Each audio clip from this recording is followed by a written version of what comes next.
2021년 한 과학 논문이 일본 사회를 뒤흔들었습니다.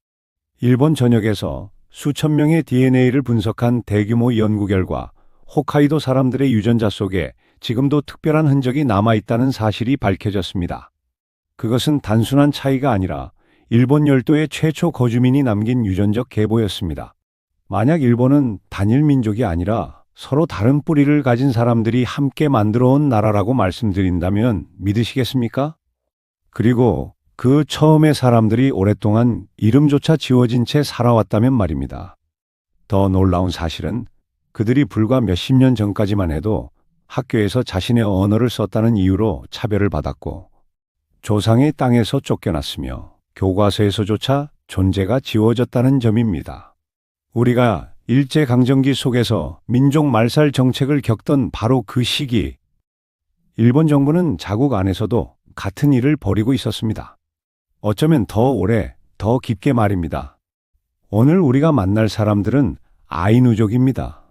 1만 5천 년 전부터 일본 열도에 살아온 진정한 원주민이지만 일본 정부가 그들을 원주민으로 공식 인정한 것은 불과 2008년, 겨우 15년 전의 일입니다.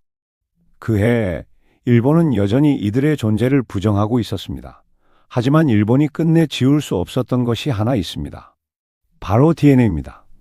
책을 불태울 수 있고 언어를 금지할 수도 있습니다. 사람들을 강제로 이주시키고 정체성을 부끄러워하도록 강요할 수도 있습니다. 그러나 혈관 속에 흐르는 진실은 거짓말을 하지 않습니다.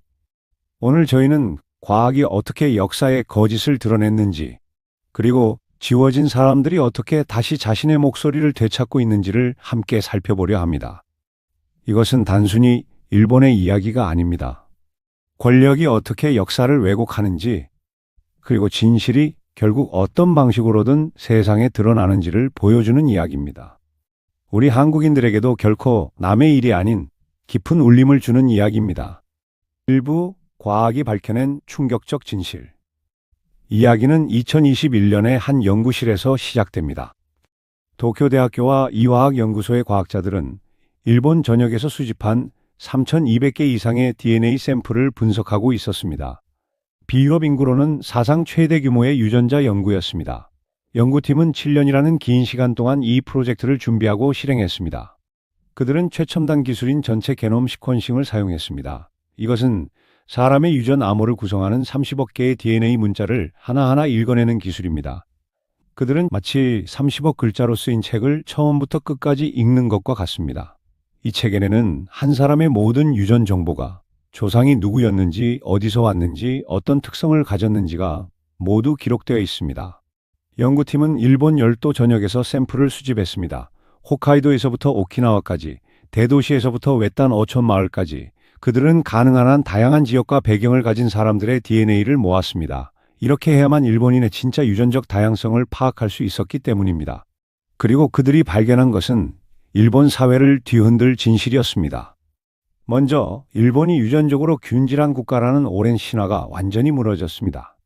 일본 정부와 많은 일본인들은 오랫동안 자신들이 단일 민족이라고 믿어왔습니다. 학교에서도 그렇게 가르쳤고 정치인들도 그렇게 말했습니다. 하지만 DNA는 완전히 다른 이야기를 하고 있었습니다.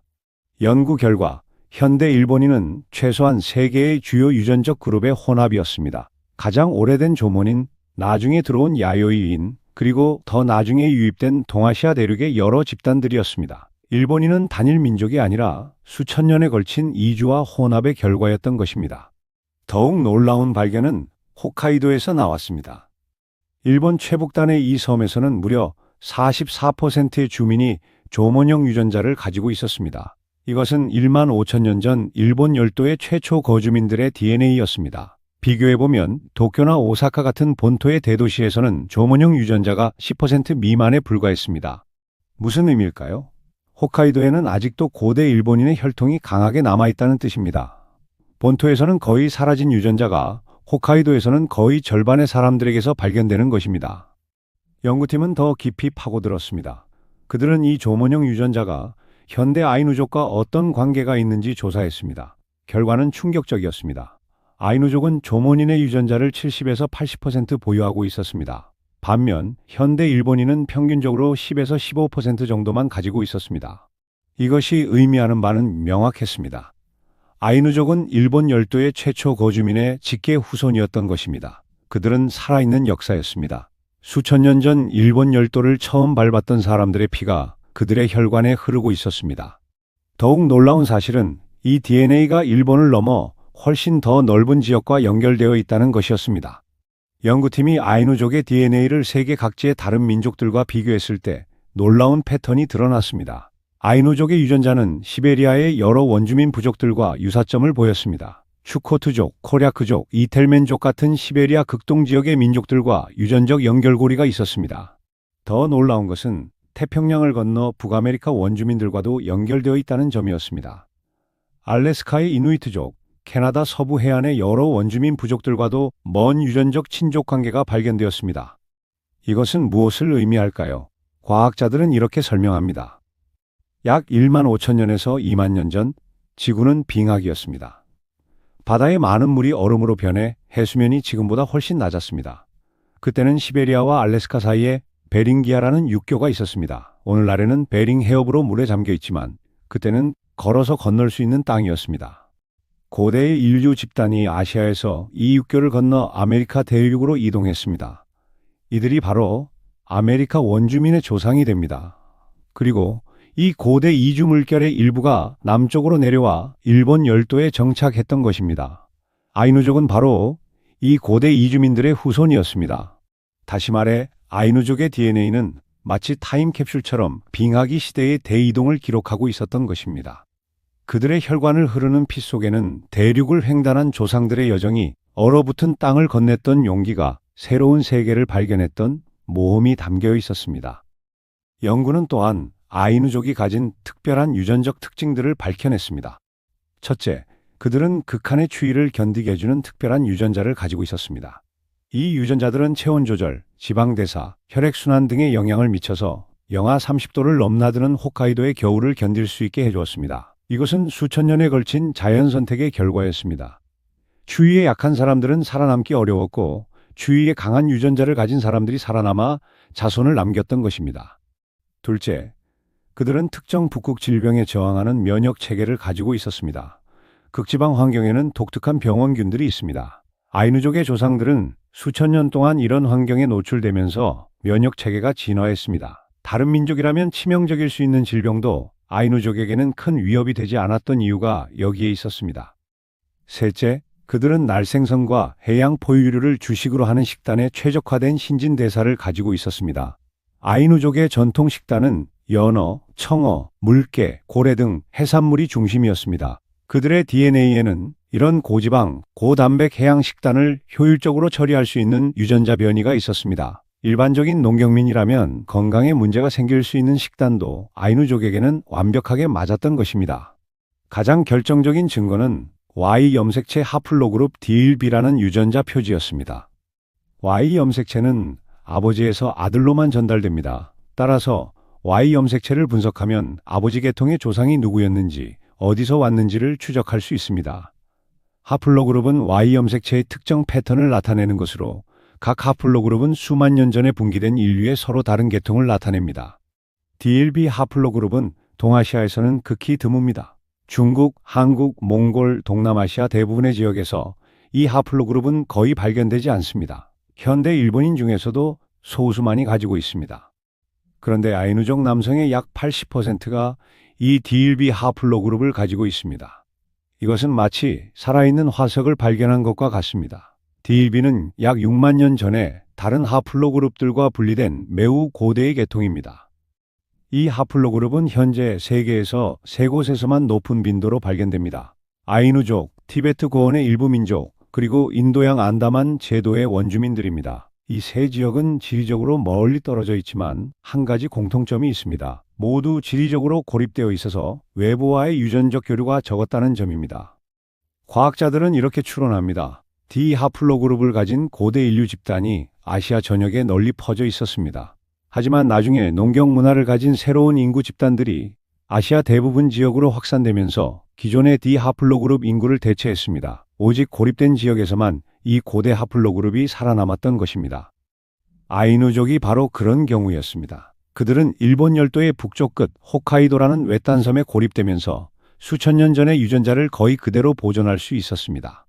2021년 연구는 이 모든 증거를 종합하여 명확한 결론을 내렸습니다. 아이누족은 단순히 일본의 소수민족이 아닙니다.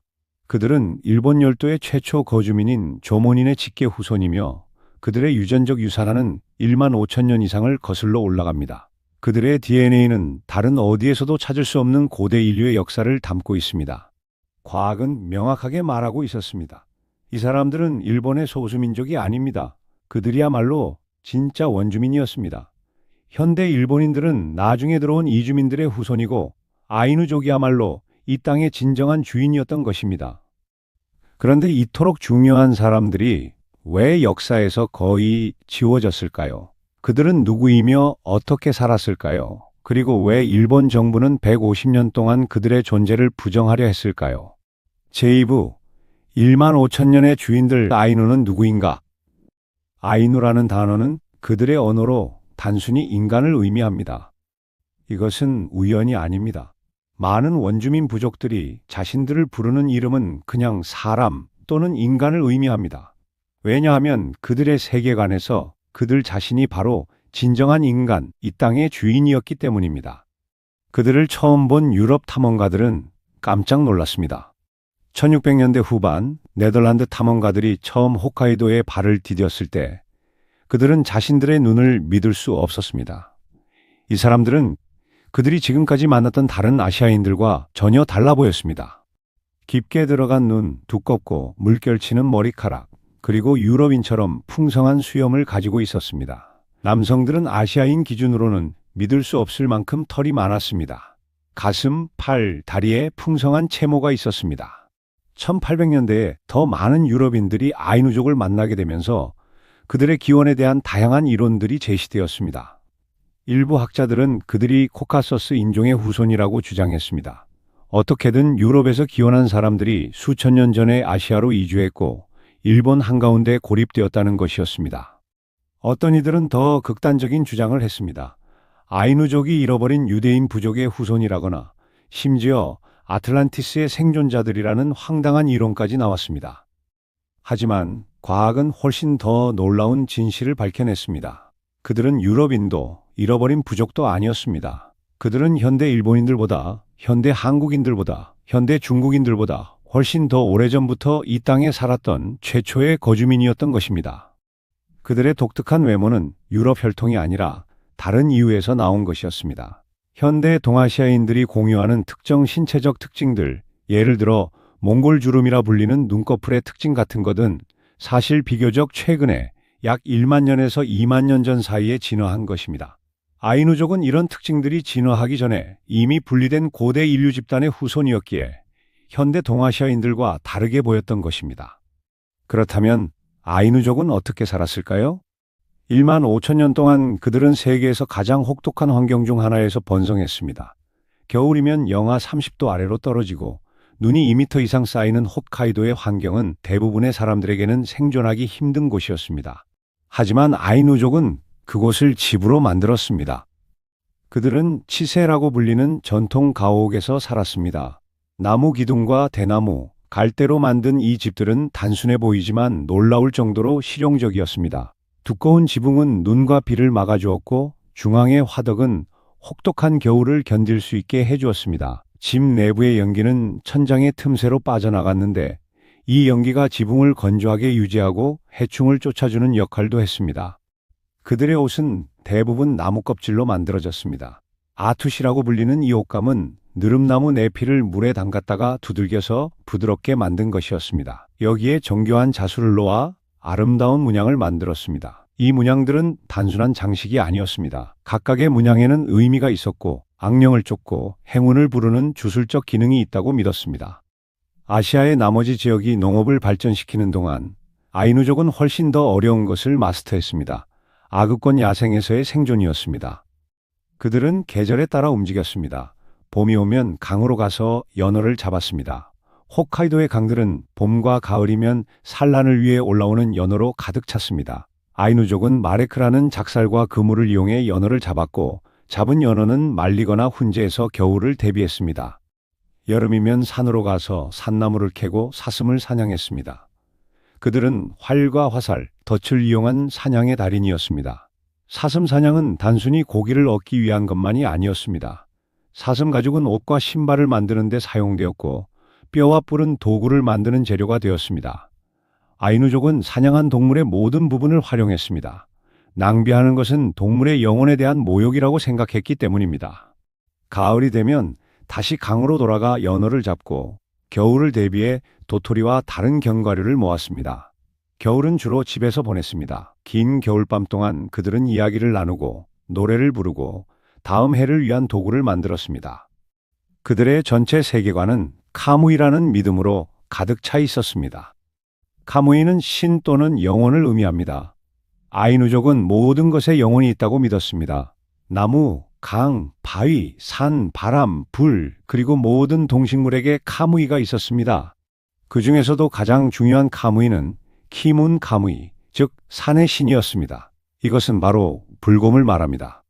홋카이도의 숲을 배회하는 거대한 불곰들은 단순히 사냥할 동물이 아니었습니다. 그들은 영계에서 온 신성한 전령이었습니다.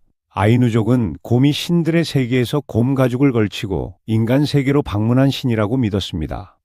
그래서 그들은 이오만테라는 특별한 의식을 거행했습니다. 이것은 곰 보내기 의식이었습니다.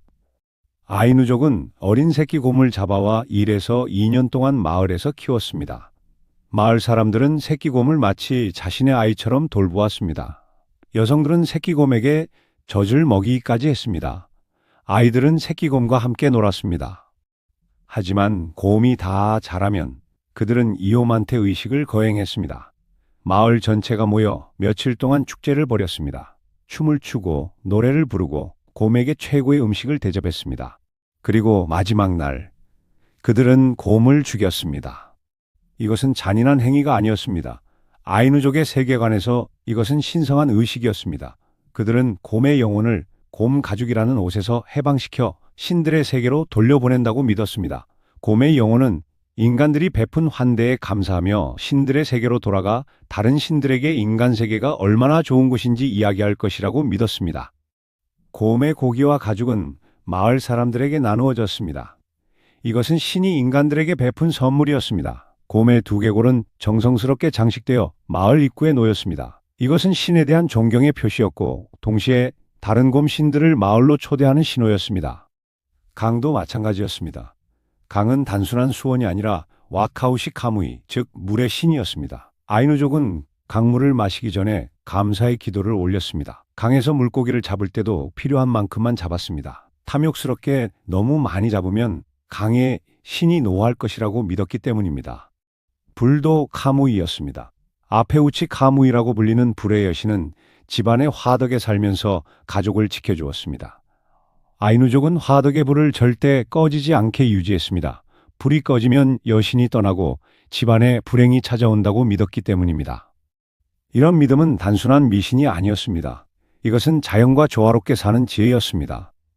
곰을 신으로 섬김으로써 그들은 곰을 남획하지 않았습니다.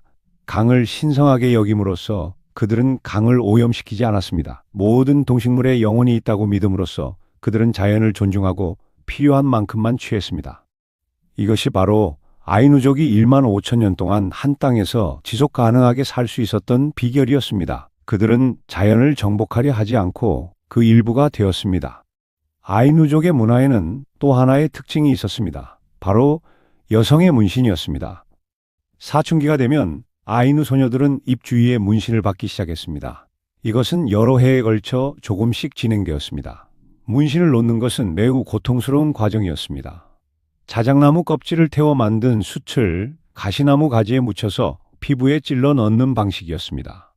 완성된 문신은 입 주위를 둘러싸는 정교한 무늬였습니다. 마치 커다란 미소를 짓고 있는 것처럼 보였습니다. 손등과 팔에도 문신을 새겼습니다. 이 문신은 단순한 장식이 아니었습니다.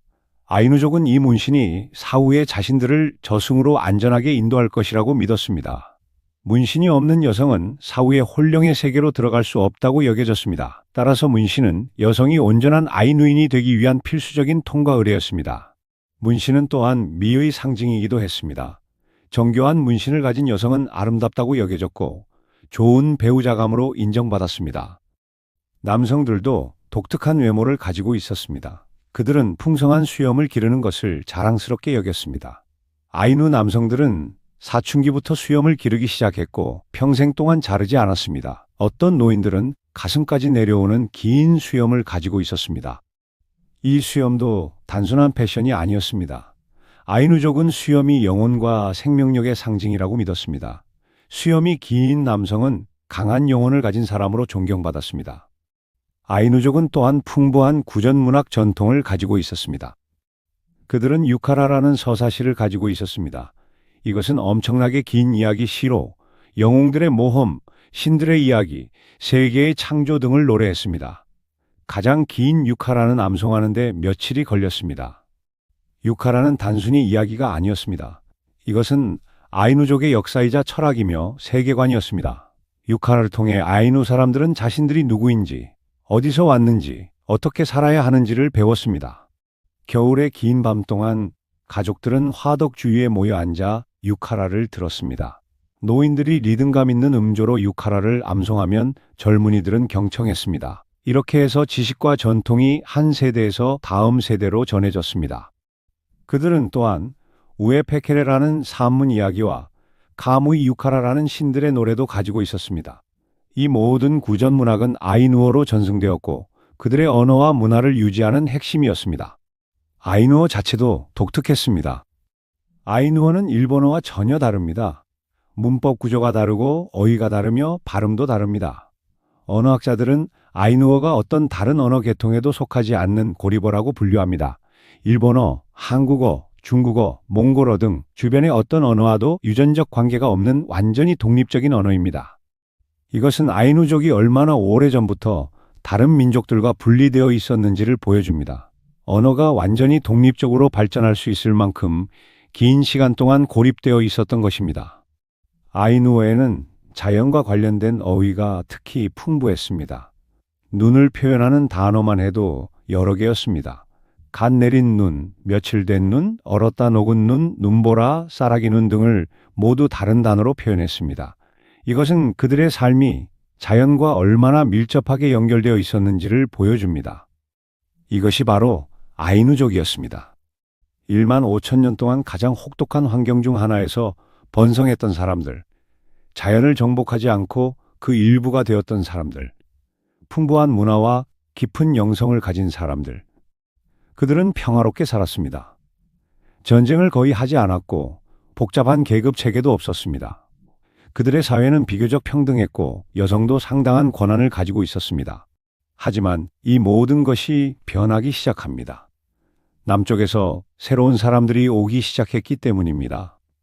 제3부 역사가 뒤바뀐 날 야요이인의 도래. 약 2300년 전 일본 열도에 거대한 변화가 시작되었습니다. 한반도와 중국 대륙에서 새로운 사람들이 배를 타고 건너오기 시작했습니다. 역사는 그들을 야요이인이라 부릅니다. 이 이름은 그들의 토기가 처음 발견된 도쿄의 야요이 동네 이름을 딴 것입니다. 야요이인들은 조몬인들과는 완전히 다른 모습을 하고 있었습니다. 그들은 현대 동아시아인들과 비슷한 외모를 가지고 있었습니다. 키는 조금 더 작았고 얼굴은 더 평평했으며 조몬인들과 달리 체모가 적었습니다. 하지만 그들의 진짜 차이는 외모가 아니었습니다. 그것은 그들이 가져온 기술이었습니다. 야요인들은 쌀 농사를 알고 있었습니다. 이것은 혁명적인 기술이었습니다. 수렵 채집으로는 제한된 수의 인구만 부양할 수 있었습니다. 하지만 쌀 농사는 같은 땅에서 훨씬 더 많은 사람을 먹여 살릴 수 있었습니다.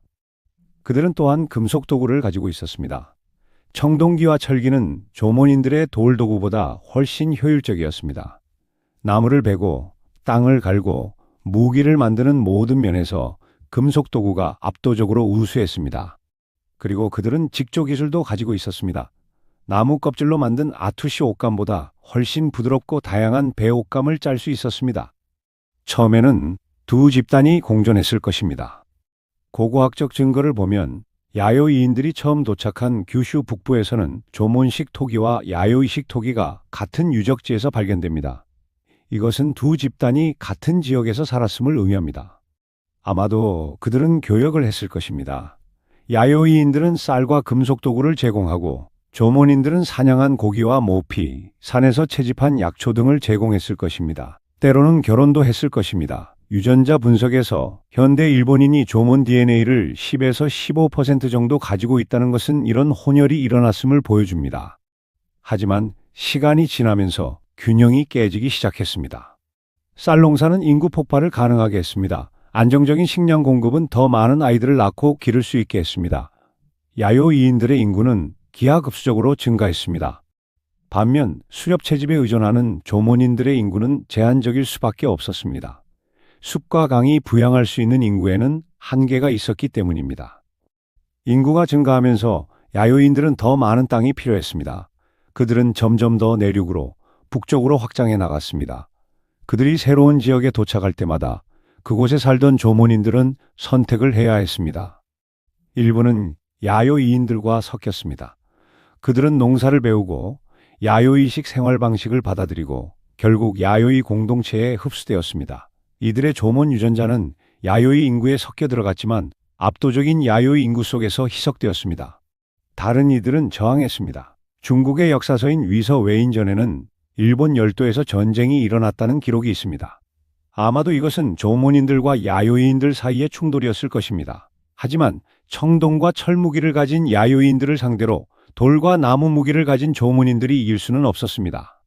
그리고 또 다른 이들은 도망쳤습니다.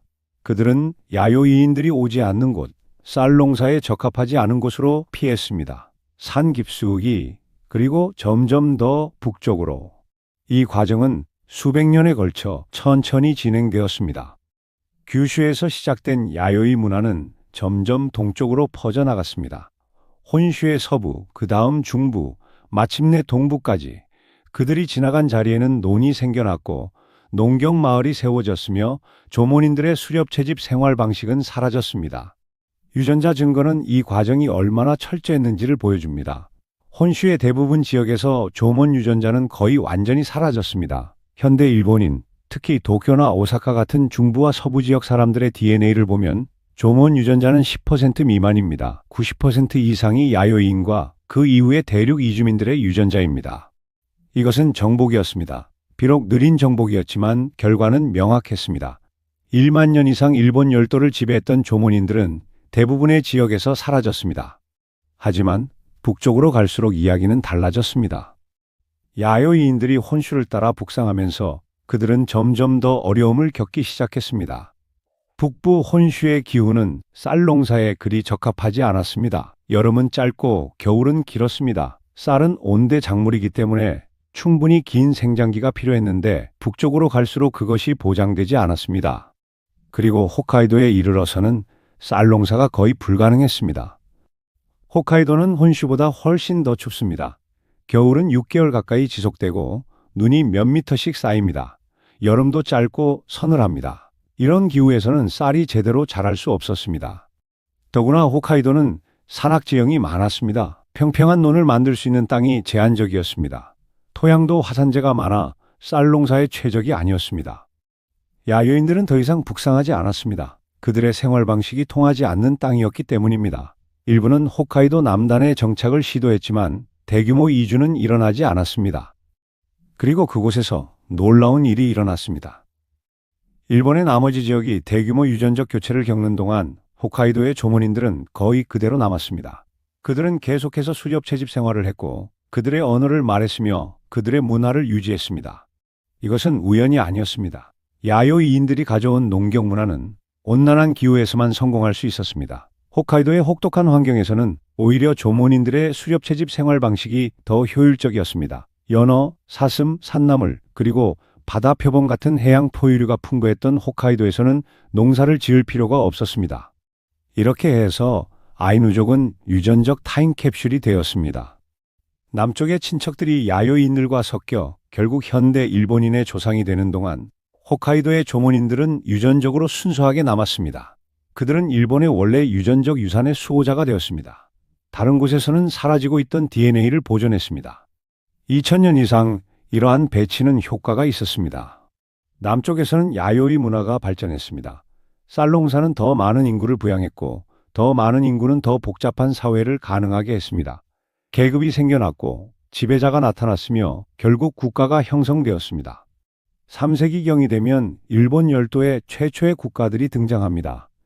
야마토 정권이 그중 가장 강력했고 결국 일본 대부분을 통일하게 됩니다.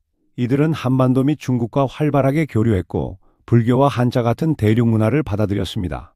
7세기가 되면 일본은 천황을 중심으로 한 중앙 집권 국가가 됩니다. 율령 체계가 도입되고 수도가 건설되며 복잡한 관료제가 발전했습니다. 문자 문화가 꽃피었고 문학과 예술이 발전했습니다. 그리고 중세에 이르러서는 사무라이 계급이 등장합니다. 무사들이 권력을 잡고 막부 체제가 수립됩니다. 전국 시대에는 끊임없는 전쟁이 일어났고 결국 도쿠가와 막부가 일본을 통일합니다. 이 모든 일이 일어나는 동안 북쪽에서는 무슨 일이 있었을까요? 홋카이도의 조문인들, 즉 아이누족은 그들만의 길을 걸었습니다. 그들은 여전히 숲에서 사냥을 하고 강에서 고기를 잡았습니다. 그들은 여전히 카무이를 섬겼고 유카라를 불렀으며 자연과 조화롭게 살았습니다. 두 세계는 거의 접촉하지 않았습니다. 때때로 무역이 있었습니다. 아이누족은 모피와 해산물을 남쪽의 일본인들에게 팔았고 일본인들은 쌀과 철제품을 북쪽으로 보냈습니다. 하지만 대규모 접촉은 없었습니다. 완전히 다른 두 세계가 같은 열도에 존재했습니다. 남쪽에는 쌀과 사무라이와 천황의 세계가 있었고 북쪽에는 곰과 연어와 카무이의 세계가 있었습니다. 거리뿐만 아니라 유전자, 문화, 그리고 수천 년의 진화적 분기로 분리되어 있었습니다. 하지만 이 평화로운 분리는 영원히 지속될 수 없었습니다. 17세기부터 일본인들이 점점 더 홋카이도에 관심을 갖기 시작했습니다. 도쿠가와 막부는 홋카이도 남단의 마츠마의 번이라는 영지를 설정했습니다. 이것은 일본과 아이누 사이의 무역을 독점하기 위한 것이었습니다. 처음에는 비교적 평화로웠습니다. 하지만 무역이 확대되면서 문제가 생기기 시작했습니다. 일본 상인들은 아이누족을 착취했습니다. 그들은 불공정한 거래를 강요했고 때로는 노동력을 강제로 징발했습니다. 1669년 참다 못한 아이누족이 반란을 일으켰습니다.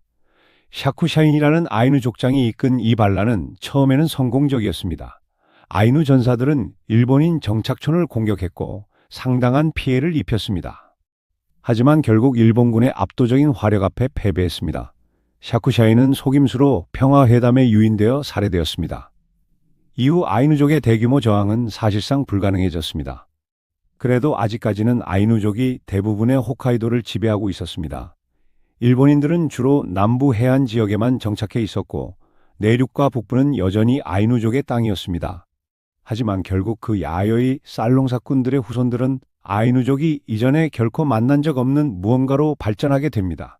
일본 열도의 모든 구석을 정복할 기술과 야망을 가진 통일되고 군사화된 근대 국가였습니다.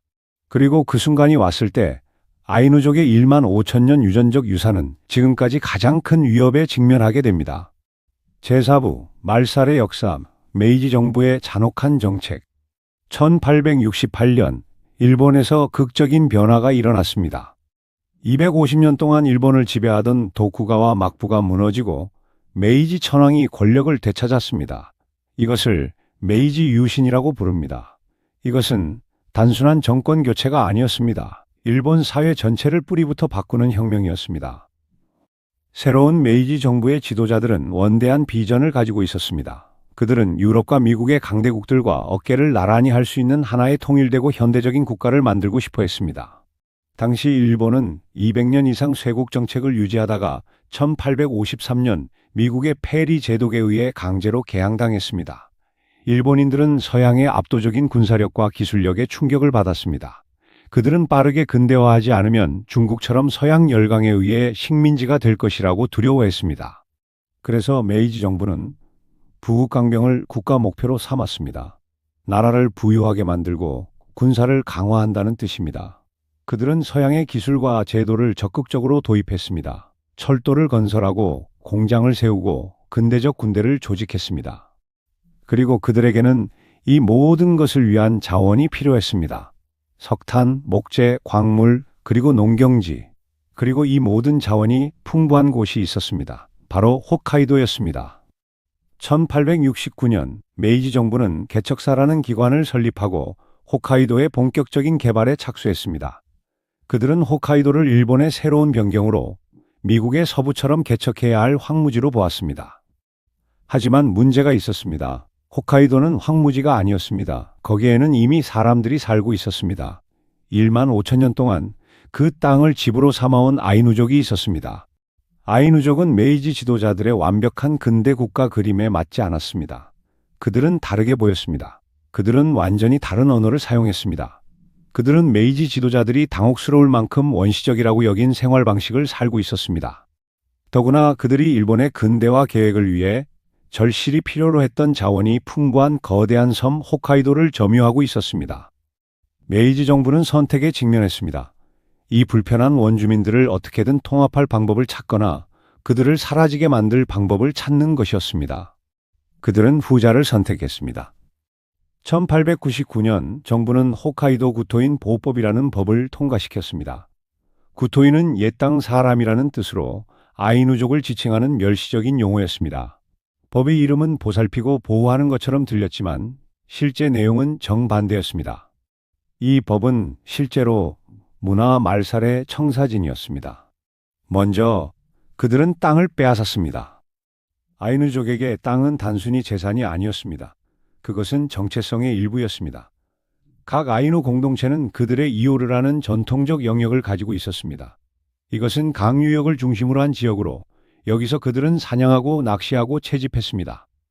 1만 5천 년 동안 아이누 공동체를 지탱해온 이 고대 수렵지는 1899년 법에 의해 단순히 일본 국가의 재산으로 선언되었습니다. 하루아침에 아이누족은 자신들의 땅에서 쫓겨난 불법 거주자가 되었습니다. 이렇게 도둑맞은 땅은 어디로 갔을까요? 일본인 정착민들에게 주어졌습니다. 메이지 정부는 적극적으로 일본인들을 홋카이도로 이주시켰습니다. 그들은 무료 토지, 세금 감면, 여행 경비 지원 등 다양한 인센티브를 제공했습니다. 수천 명, 수만 명의 일본인들이 새로운 기회의 땅을 찾아 홋카이도로 몰려들었습니다.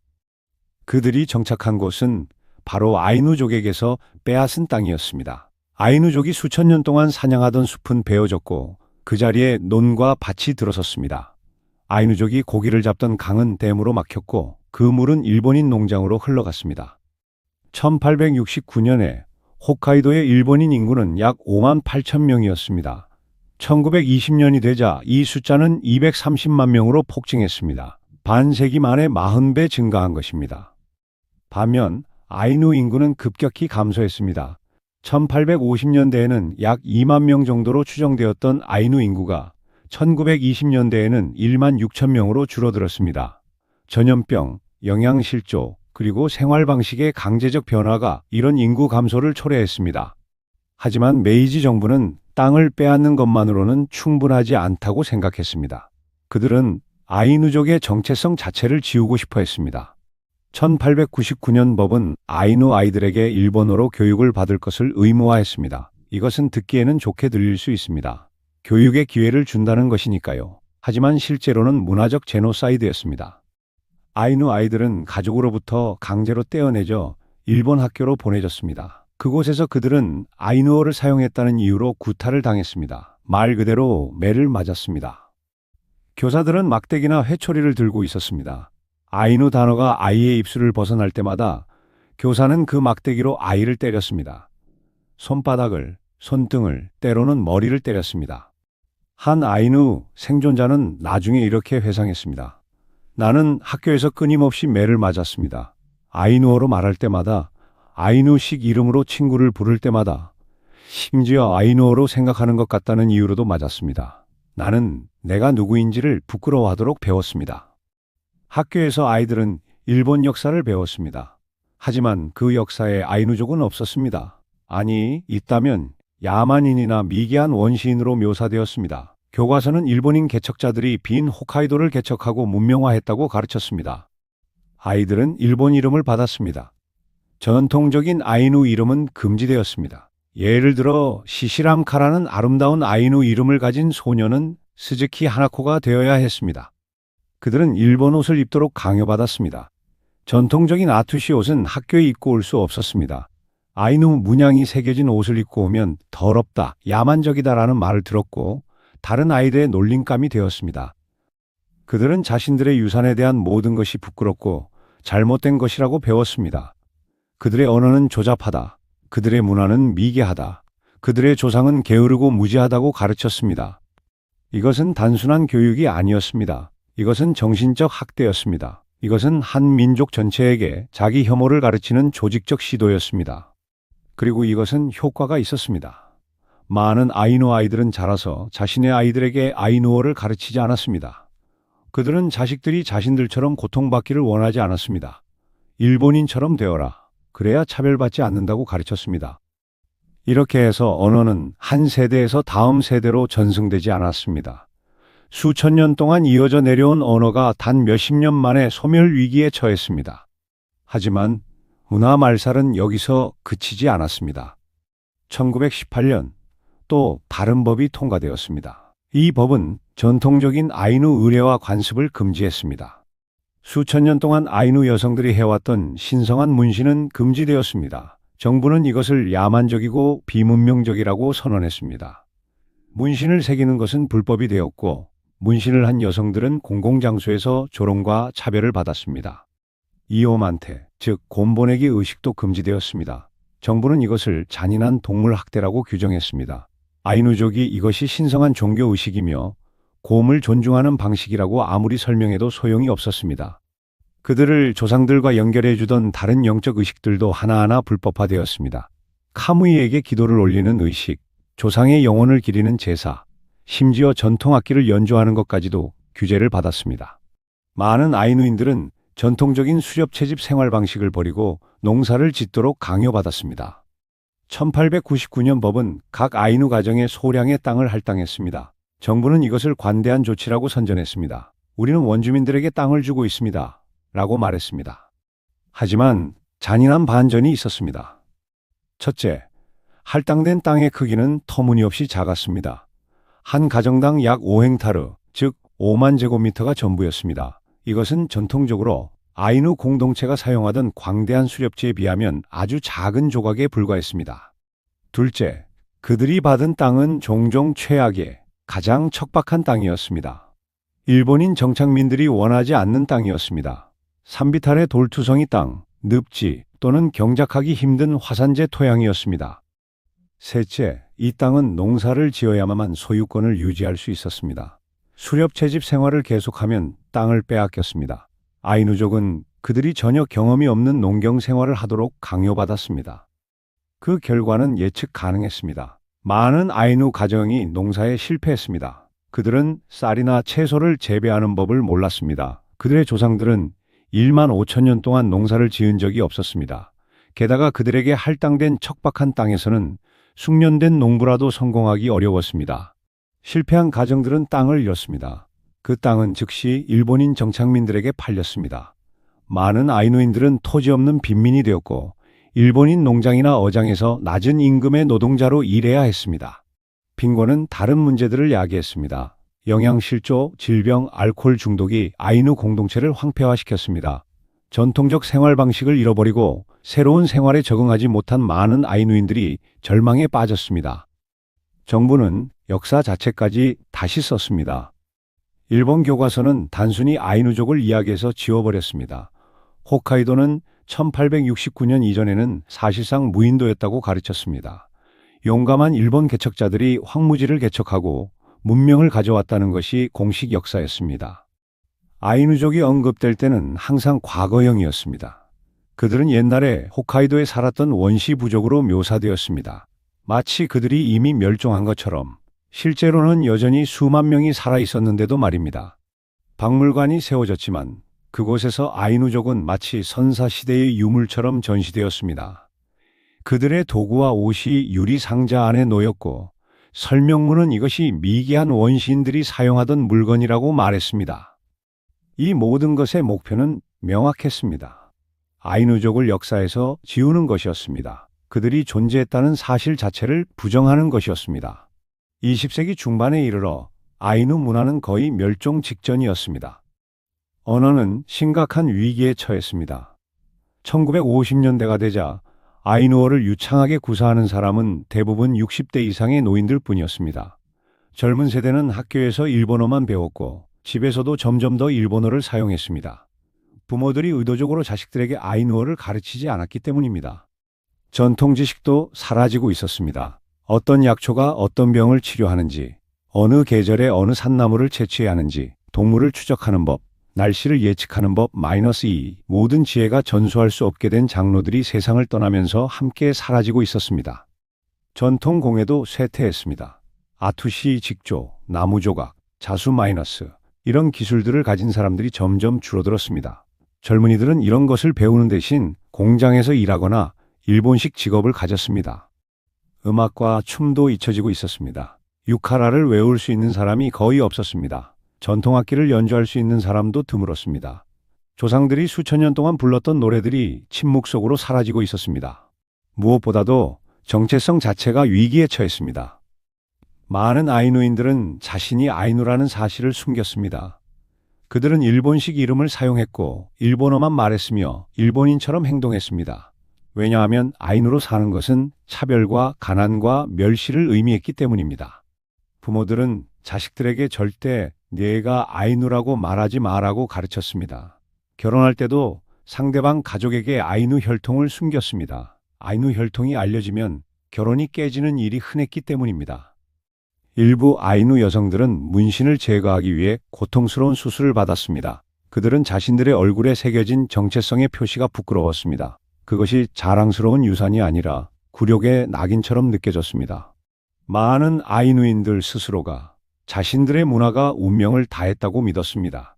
그들이 할 수 있는 최선은 섞여 들어가 사라지는 것, 그래서 적어도 자식들은 차별받지 않도록 하는 것이라고 생각했습니다. 150년간의 체계적인 문화 말살 정책은 거의 성공하는 것처럼 보였습니다. 하지만 메이지 정부와 그 후계자들이 이해하지 못한 것이 하나 있었습니다. 책을 불태울 수 있습니다. 언어를 침묵시킬 수 있습니다. 땅을 빼앗고 의식을 금지하며 모국어를 사용한다고 아이들을 때릴 수 있습니다. 사람들이 자신의 정체성을 부끄러워하도록 만들 수 있습니다. 역사책을 다시 쓰고 교과서에서 그들을 지울 수 있습니다. 하지만 DNA는 지울 수 없습니다.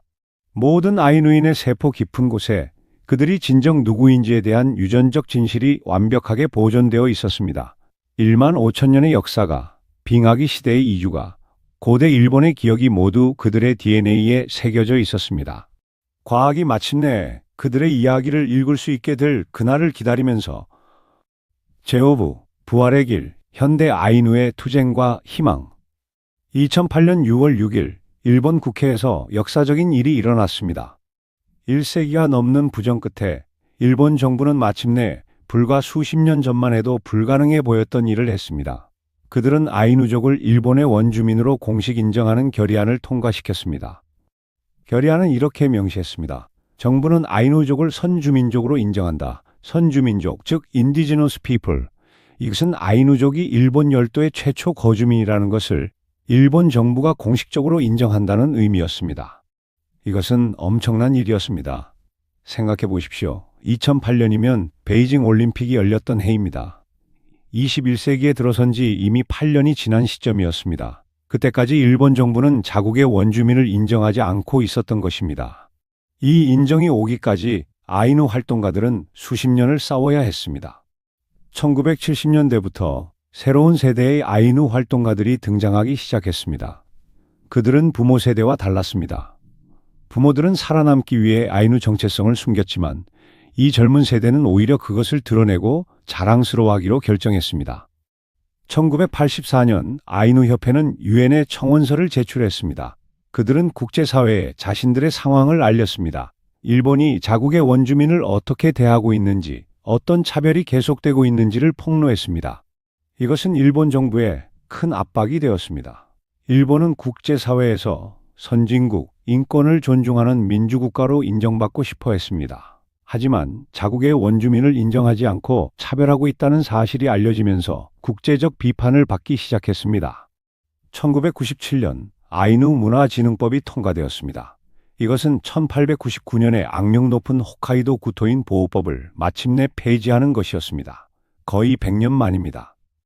새로운 법은 아이누 문화를 보존하고 진흥하기 위한 조치들을 약속했습니다. 하지만 여전히 아이누족을 원주민으로 인정하지는 않았습니다. 그들은 여전히 공식적으로는 그냥 일본의 한 소수 민족일 뿐이었습니다. 그래서 아이누 활동가들은 계속 싸웠습니다. 그리고 마침내 2008년 그들은 원주민으로서의 인정을 얻어냈습니다. 하지만 인정은 단지 시작에 불과했습니다. 그때쯤이면 피해는 거의 완전했습니다.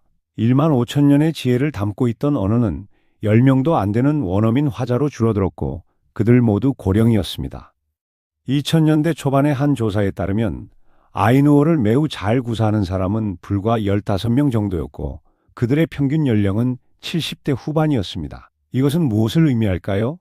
언어가 한 세대 안에 완전히 사라질 수 있다는 뜻이었습니다.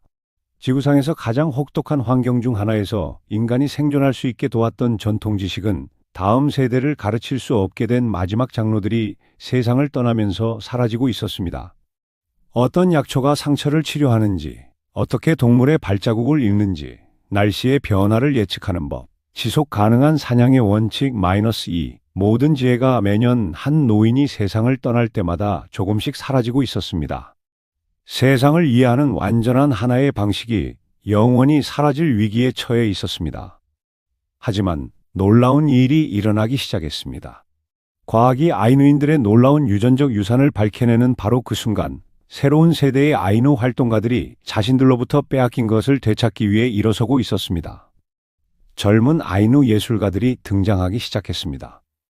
그들은 전통적 아이누 문양과 현대 예술 형식을 혼합하기 시작했습니다. 전통 자수의 기하학적 패턴을 현대 회화에 적용했습니다. 아이누 신화의 캐릭터들을 그래픽 디자인으로 재해석했습니다. 조각가들은 전통적인 나무 조각 기법을 현대적 조각 예술에 접목시켰습니다. 이런 작품들은 단순히 과거를 재현하는 것이 아니었습니다.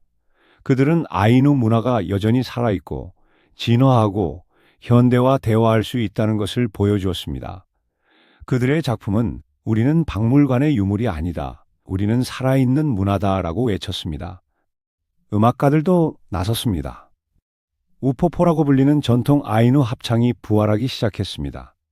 이것은 여러 여성이 원을 만들어 앉아 리듬감 있게 손뼉을 치며 부르는 독특한 합창 형식입니다.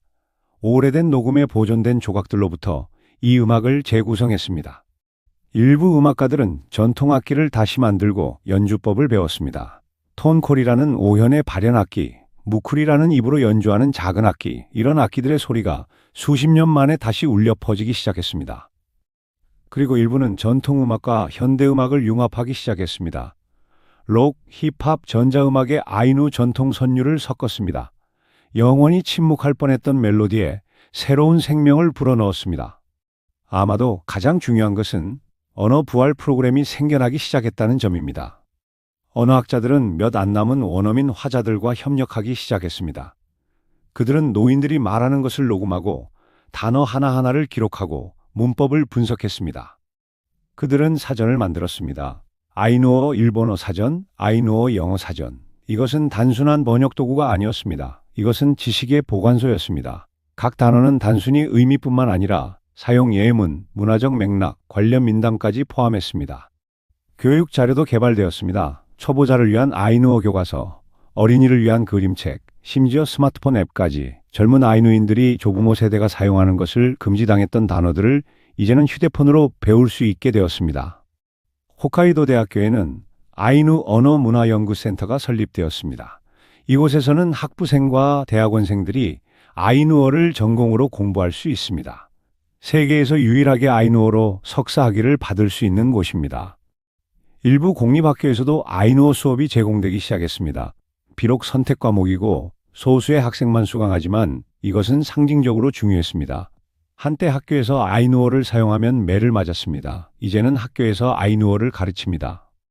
비록 소규모이지만 헌신적인 학습자 공동체가 생겨났습니다. 홋카이도 전역에 아이누어 학습 모임이 만들어졌습니다. 주말마다 사람들이 모여 함께 아이누어를 공부합니다. 젊은 엄마들이 아기에게 아이누어 자장가를 부르는 법을 배웁니다. 일부 젊은 아이누인들은 자신들의 조상들이 말하는 것을 금지당했던 바로 그 언어로 시를 쓰고 노래를 부르기 시작했습니다. 그들은 일본어로 자랐지만 이제 아이누어를 배워서 자신의 정체성을 표현하는 도구로 사용하고 있습니다. 언어의 완전한 부활에는 아직 갈 길이 멀지만 적어도 멸종은 막을 수 있을지도 모른다는 희망이 생겼습니다. 과학의 발견도 아이누족의 투쟁에 큰 힘이 되었습니다. 2021년 연구가 아이누족의 유전적 유산을 명확히 밝혀낸 것은 우연이 아니라 아이누 활동가들의 노력의 결과이기도 했습니다. 많은 아이누인들이 연구에 자발적으로 참여했습니다. 그들은 자신들의 DNA가 진실을 말해주리라는 것을 알고 있었습니다. 그리고 과학은 그들을 실망시키지 않았습니다. 유전자 연구는 아이누족이 항상 주장해왔던 것을 객관적으로 증명했습니다. 그들이 일본의 진정한 원주민이라는 것을, 그들의 역사가 1만 5천 년을 거슬러 올라간다는 것을, 그들의 유전자가 다른 어디에서도 찾을 수 없는 고대의 이야기를 담고 있다는 것을. 이 유전적 증거는 논쟁의 여지를 없앴습니다. 더 이상 아이누족이 정말 원주민인가? 라고 물을 수 없었습니다. 과학이 명확한 답을 주었습니다. 그렇다. 그들은 일본 열도의 최초 거주민이다. 이 과학적 정당화는 또한 아이누족을 세계 원주민 권리 운동과 연결시켰습니다. 아이누 활동가들은 국제 원주민 포럼에 참석하기 시작했습니다. 그곳에서 그들은 아메리카 원주민 부족들, 시베리아 원주민 집단들, 호주 원주민들, 뉴질랜드의 마오리족 등과 만났습니다. 놀랍게도 그들의 이야기는 너무나 비슷했습니다. 땅을 빼앗긴 것, 언어를 금지당한 것, 문화를 억압받은 것, 정체성을 부끄러워하도록 강요받은 것, 전 세계의 원주민들이 거의 같은 경험을 하고 있었습니다. 그들은 경험과 전략을 공유했습니다. 어떻게 땅을 되찾았는지, 어떻게 언어를 부활시켰는지, 어떻게 정부로부터 인정과 보상을 받아냈는지. 이 지식의 교환은 아이누 활동가들에게 큰 도움이 되었습니다. 유전자 연구는 이런 연대를 더욱 강화했습니다. 아이누족의 DNA가 시베리아 및 북미 원주민들과 연결되어 있다는 발견은 그들이 단지 정치적으로만이 아니라 생물학적으로도 연결되어 있음을 보여주었습니다. 그들은 같은 고대 이주 물결의 후손들이었습니다. 국제적 연대는 아이누 활동가들에게 그들이 혼자 싸우는 것이 아니며 그들의 투쟁이 전 세계 원주민들의 더 큰 운동의 일부라는 것을 보여주었습니다. 정부 차원에서도 진전이 있었습니다. 2019년 아이누 시책 추진법이라는 새로운 법이 통과되었습니다. 이 법은 처음으로 아이누족을 법률상 원주민으로 명시했습니다. 2008년의 국회 결의보다 한 걸음 더 나아간 것이었습니다. 새 법은 아이누 문화를 진흥하고 관광 자원으로 활용하기 위한 예산을 배정했습니다. 비록 일부 활동가들은 이것이 아이누 문화를 상품화하는 것이라고 비판했지만 적어도 정부가 아이누 문화에 가치가 있다는 것을 인정한 것은 중요한 변화였습니다. 2020년 4월 홋카이도 시라오이의 우포포이 민족공생상징공간이라는 국립 아이누 민족박물관이 개관했습니다. 우포포이는 아이누어로 큰 소리로 노래하는 것을 의미합니다. 이것은 아이누 문화를 보존하고 촉진하기 위한 일본 최초의 국가시설입니다. 박물관은 아이누의 역사, 문화, 예술을 전시하며 중요하게도 아이누 사람들 자체가 자신들의 이야기를 어떻게 말할지 결정하는 데 핵심적인 역할을 했습니다. 과거의 박물관에서는 일본인 큐레이터들이 아이누족을 원시인으로 묘사했습니다. 우포포이에서는 아이누 직원들이 자신들의 관점에서 자신들의 이야기를 전합니다. 이것은 엄청난 차이입니다. 우포포이에는 또한 전통 공예를 배우고 실습할 수 있는 워크숍, 아이누어 수업, 전통 춤과 음악 공연 등이 있습니다. 이것은 단순히 과거를 전시하는 박물관이 아니라 살아있는 문화의 센터입니다. 젊은 일본인들 사이에서도 변화가 일어나고 있습니다. 특히 도쿄와 다른 대도시에서 아이누 문화에 대한 관심이 증가하고 있습니다. 아이누 음악 공연은 관객들을 끌어모으고 아이누 예술 전시회는 박물관에서 열리며 일부 젊은이들은 심지어 아이누어를 배우기 시작하고 있습니다. 이것은 단순한 문화적 호기심이 아닙니다. 많은 젊은 일본인들은 자신들의 나라의 완전한 역사를 이해하고 과거의 불의를 바로잡고 더 포용적인 국가 정체성을 만들기를 원하고 있습니다. 일부 일본인들은 자신들의 혈통을 추적하다가 놀라운 발견을 합니다. 그들의 증조부모나 고조부모 중 일부가 아이누였다는 것을. 오랫동안 숨겨져 있던 가족 비밀이 드러나는 것입니다. 유전자 검사의 보급도 이런 발견을 돕고 있습니다. 많은 홋카이도 출신 일본인들이 유전자 검사를 받고 자신들이 상당한 조문, 아이누 혈통을 가지고 있다는 것을 발견합니다. 이것은 그들에게 정체성에 대해 다시 생각하게 만듭니다. 아이누 문화는 또한 대중문화에도 등장하기 시작했습니다. 2014년에 시작된 골든 카무이라는 만화는 20세기 초 홋카이도를 배경으로 하며 아이누 문화를 상세히 묘사합니다. 이 만화는 엄청난 인기를 얻었고 나중에 애니메이션으로도 제작되었습니다. 작가는 아이누 자문가들과 협력하여 문화를 정확하게 묘사하려고 노력했습니다. 만화는 아이누어를 사용하고 전통 의식을 보여주며 아이누 역사의 어두운 부분도 다룹니다. 이 만화는 수백만 명의 젊은 일본인들에게 처음으로 아이누 문화를 소개했습니다. 많은 독자들이 학교에서 이것에 대해 배운 적이 없다고 댓글을 달았습니다. 만화가 교과서가 하지 못한 일을 한 것입니다. 유전적 증거는 또한 일본 정체성에 대한 더 넓은 대화를 변화시키고 있습니다. 1세기 이상 일본은 민족적 동질성의 신화를 유지해 왔습니다. 우리는 단일 민족이다. 우리는 모두 같은 혈통이다라는 믿음이었습니다. 이 신화는 아이누족뿐만 아니라 제1한국인, 오키나와인, 그리고 다른 소수 집단에 대한 차별을 정당화하는 데 사용되었습니다. 하지만 과학은 이 신화를 산산조각 냈습니다. 유전자 연구는 명확히 보여줍니다. 일본인은 단일 민족이 아닙니다. 현대 일본인은 여러 다른 인구 집단의 복잡한 혼합입니다. 조문인이 있었습니다. 아이누족이 그들의 후손입니다. 야요이인이 있었습니다. 한반도와 중국에서 온 이주민들입니다. 그리고 그 이후에도 여러 차례 이주 물결이 있었습니다. 일본 열도는 항상 다양한 민족들의 교차로였습니다. 순수한 일본인이라는 개념은 유전적 현실이 아니라 20세기에 만들어진 정치적 구성물입니다. 이 인식은 천천히 일본 사회에 스며들고 있습니다. 특히 교육받은 젊은 세대 사이에서 다양성을 인정하고 축하하려는 움직임이 있습니다. 그러나 여전히 해야 할 일이 많습니다. 많은 아이누인들은 여전히 차별과 편견에 직면해 있습니다. 취업할 때, 결혼할 때, 심지어 일상생활에서도 차별을 경험합니다. 일부 아이누인들은 여전히 자신의 정체성을 숨깁니다.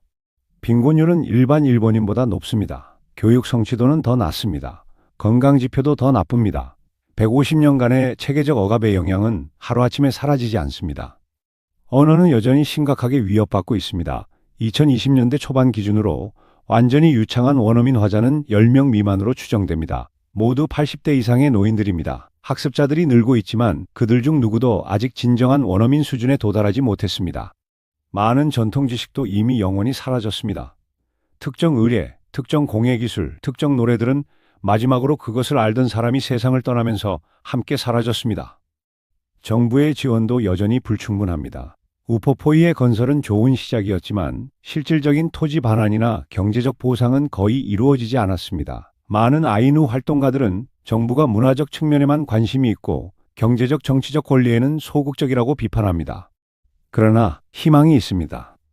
과학이 제공한 유전적 증거는 아이누족이 누구인지, 일본 역사에서 그들의 위치가 무엇인지에 대한 논쟁의 여지가 없는 증거를 제공했습니다. 더 이상 그들의 존재를 지우거나 최소화할 수 없습니다. 증거는 그들의 세포에, 그들의 DNA에, 그들의 혈액에 있습니다. 그리고 그 증거는 아이누족이 단순히 일본의 소수 민족이 아니라 일본의 최초 거주민이며 다른 곳에서는 거의 사라진 유전적 유산의 산 증인임을 보여줍니다. 새로운 세대의 아이누인들이 자라고 있습니다. 그들은 부모나 조부모 세대와 다릅니다. 그들은 자신의 정체성을 숨기지 않습니다. 오히려 그것을 자랑스럽게 드러내고 축하합니다. 그들은 아이누어를 배우고 전통 공예를 익히고 문화를 실천합니다. 동시에 그들은 현대 사회의 일원으로 대학에 가고 직업을 갖고 기술을 사용합니다. 그들은 전통과 현대를 연결하는 다리입니다. 그들의 생존은 단순히 한 민족의 생존이 아닙니다. 이것은 인류의 고대 역사 전체 장의 생존입니다. 아이누족의 유전자와 문화 속에는 우리 모두의 과거가 담겨 있습니다. 우리가 한때 어땠는지, 우리가 어디서 왔는지에 대한 이야기가 있습니다. 오늘날 홋카이도의 숲에 서면 여전히 그들을 느낄 수 있습니다. 나무들 사이로 부는 바람 속에서 그 바람이 천년 된 소나무의 가지를 흔들 때 차가운 물을 따라 흐르는 강물 속에서 그 물이 아직도 연어들을 상류로 인도할 때 숲을 배회하는 곰들의 발자국 속에서 그 발자국이 수천 년 동안 같은 길을 걸어온 발자국들과 겹쳐질 때 아이누족이 카무이라 불렀던 영혼들, 이 땅의 최초 거주민들의 정신이 여전히 살아 숨쉬고 있습니다. 아이누 이야기는 우리에게 역사가 많은 층을 가지고 있다는 것을 가르쳐 줍니다. 교과서와 박물관에서 말하는 공식 이야기는 단지 표면일 뿐입니다. 권력자들이 쓴 이야기, 승자들의 역사일 뿐입니다. 그 아래 우리의 유전자에 쓰여진 진짜 이야기가 발견되기를 기다리고 있습니다. 그리고 이 이야기는 종종 공식 역사와 매우 다릅니다. 일본 교과서는 일본이 단일민족 국가라고 가르쳤습니다. 하지만 DNA는 일본이 항상 다민족 국가였다고 말합니다. 교과서는 홋카이도가 1869년에 개척되었다고 가르쳤습니다. 하지만 DNA는 사람들이 그곳에 1만 5천 년 동안 살았다고 말합니다. 교과서는 아이누족을 잊혀진 과거의 일부로 묘사했습니다. 하지만 DNA는 그들이 여전히 여기 있으며 그들의 유전자가 일본의 기원에 대한 열쇠를 쥐고 있다고 말합니다. 지구상의 모든 원주민은 이러한 유전적 기억을 지니고 있습니다. 아메리카 원주민의 DNA에는 베링 육교를 건넌 이야기가 담겨 있습니다. 호주 원주민의 DNA에는 6만 년 전 아프리카에서 시작된 여정이 담겨 있습니다. 시베리아 원주민의 DNA에는 빙하기를 견딘 적응이 담겨 있습니다. 그리고 아이누족의 DNA에는 빙하기의 아시아에서 아메리카로 이동한 고대 인류 집단의 이야기가 담겨 있습니다. 그것은 쌀 농사가 시작되기 전에 일본이, 사무라이가 생겨나기 전에 일본이, 심지어 일본이라는 개념조차 탄생하기 전에 일본이 담겨 있습니다. 그들의 피 속에는 대륙을 횡단한 빙하기 시대, 이주의 기억이, 1만 5천 년의 생존이, 인류의 놀라운 회복력이 담겨 있습니다. 그들의 DNA는 너무나 폭발적인 이야기를 담고 있었기에 한 정부가 1세기 이상을 그것을 묻기 위해 애썼던 것입니다. 하지만 결국 진실은 드러났습니다.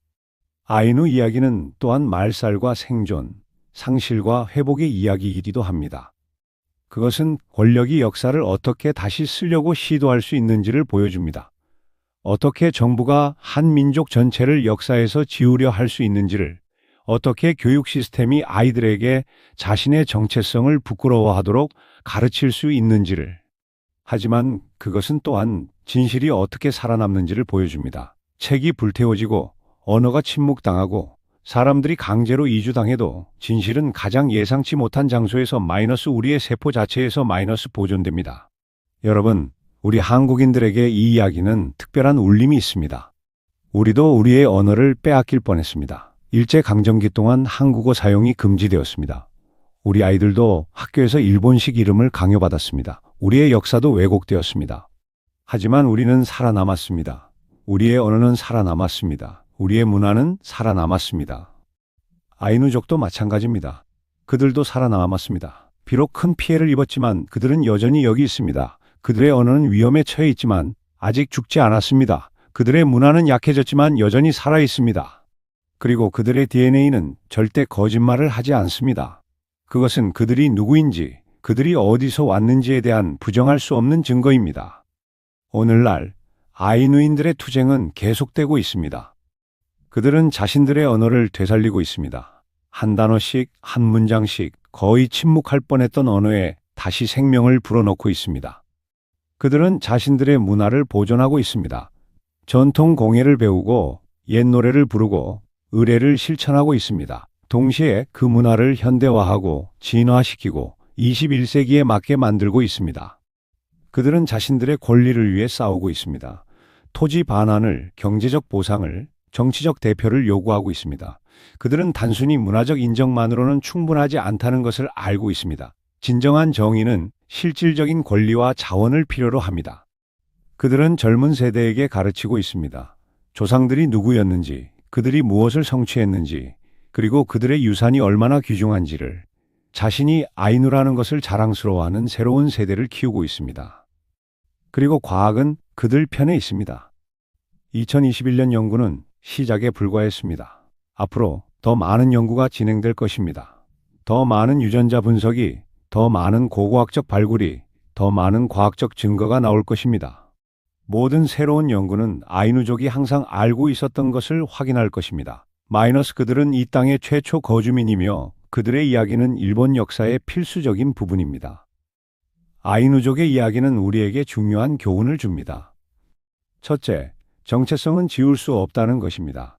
아무리 강력한 정부라도, 아무리 체계적인 억압이라도 사람들의 정체성을 완전히 파괴할 수는 없습니다. 그것은 사람들의 마음 속에, 그들의 문화 속에, 그리고 그들의 DNA 속에 살아남습니다. 둘째, 역사는 다시 쓸 수 없다는 것입니다. 교과서를 바꿀 수 있고 기록을 없앨 수 있지만 진실은 다른 방식으로 살아남습니다. 고고학적 증거에서, 언어학적 흔적에서, 그리고 유전자에서. 셋째, 진실은 항상 표면으로 올라온다는 것입니다. 150년 동안 일본 정부는 아이누족의 이야기를 숨기려 했습니다. 하지만 결국 과학이 진실을 밝혀냈습니다. 거짓말은 한동안 유지될 수 있지만 진실은 영원합니다.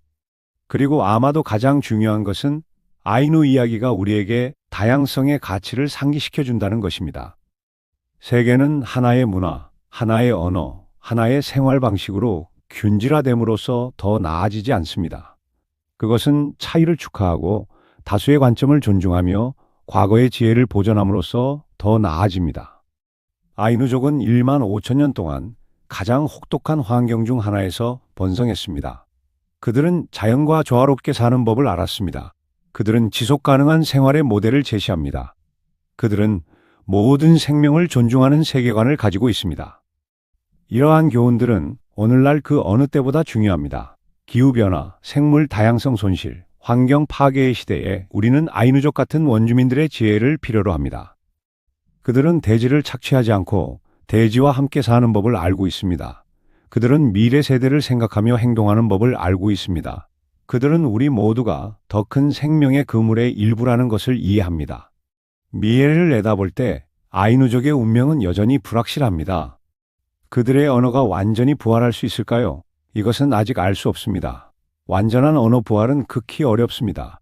하지만 적어도 언어를 보존하고 배우는 사람들의 공동체를 유지하는 것은 가능해 보입니다. 그들의 문화가 번성할 수 있을까요? 이것은 부분적으로 아이누 공동체 자신에게 달려 있고, 부분적으로는 일본 사회가 그들을 어떻게 대하는지에 달려 있습니다. 만약 차별이 계속된다면 많은 아이누인들은 계속해서 자신의 정체성을 숨길 것입니다. 하지만 만약 진정한 포용이 이루어진다면 아이누 문화는 다시 꽃필 수 있습니다. 그들이 일본 사회에서 정당한 자리를 차지할 수 있을까요? 이것은 정치적 의지의 문제입니다. 일본 정부와 일본 사회가 과거의 불의를 인정하고 실질적인 배상을 하고 아이누족에게 진정한 권리를 부여할 의지가 있는가의 문제입니다. 이러한 질문들은 여전히 답을 기다리고 있습니다. 하지만 한 가지는 확실합니다. 아이누족은 여기에 머물 것입니다. 그들의 DNA는 그들이 이 땅에 속한다는 것을, 그들이 일본의 최초 거주민이라는 것을, 그들의 이야기가 들릴 자격이 있다는 것을 증명합니다. 과학이 그들에게 반박할 수 없는 증거를 주었습니다. 이제 그들은 그것을 사용하여 다음 세대를 위해 더 나은 미래를 건설하고 있습니다. 그들은 혼자가 아닙니다. 전 세계의 원주민들이 비슷한 투쟁을 하고 있습니다. 그들은 서로 연대하고 경험을 나누고 함께 싸우고 있습니다. 그리고 점점 더 많은 사람들이 듣고 있습니다. 일본에서 그리고 전 세계에서 사람들은 아이누족에 대해 배우고 그들의 투쟁을 지지하며 그들의 문화를 축하하고 있습니다. 홋카이도의 숲에서 바람은 여전히 조상들의 목소리를 전합니다. 강은 여전히 수천 년 동안 흘러온 것처럼 흐릅니다. 그리고 아이누족은 여전히 그들이 항상 그랬던 것입니다. 마이너스 이 땅의 사람들, 일본의 최초 거주민, 우리 모두가 한때 어땠는지에 대한 산 증인입니다. 그들의 이야기는 상실의 이야기이지만 또한 희망의 이야기입니다. 그것은 우리에게 가르쳐 줍니다. 역사를 지울 수 없다는 것을, 진실은 항상 밝혀진다는 것을, 그리고 회복력이 억압을 이길 수 있다는 것을. 아이누족의 피 속에는 빙하기의 기억이, 1만 5천 년의 생존이, 인류의 놀라운 능력이 담겨 있습니다. 그리고 그 피는 오늘날에도 흐르고 있으며 결코 침묵하지 않을 이야기를 전하고 있습니다. 이것이 아이누족의 이야기입니다. 일본에 잊혀진 사람들, 그러나 이제 다시 기억되고 있는 사람들의 이야기입니다. 그들의 유전자가 역사를 다시 쓰고 있는 사람들, 그들의 생존이 우리 모두에게 교훈을 주는 사람들의 이야기입니다. 그리고 그들의 이야기가 끝나지 않았다는 것이 가장 아름다운 부분입니다. 그것은 여전히 쓰여지고 있으며 매일 자신의 언어를 배우는 모든 젊은 아이누, 전통 예술을 만드는 모든 예술가, 자신의 권리를 위해 싸우는 모든 활동가와 함께 새로운 장이 추가되고 있습니다. 일본 정부가 150년 동안 숨기려 했던 비밀은 이제 밝혀졌습니다. 그리고 그것은 비밀보다 훨씬 더 강력한 것으로 밝혀졌습니다. 그것은 진실입니다.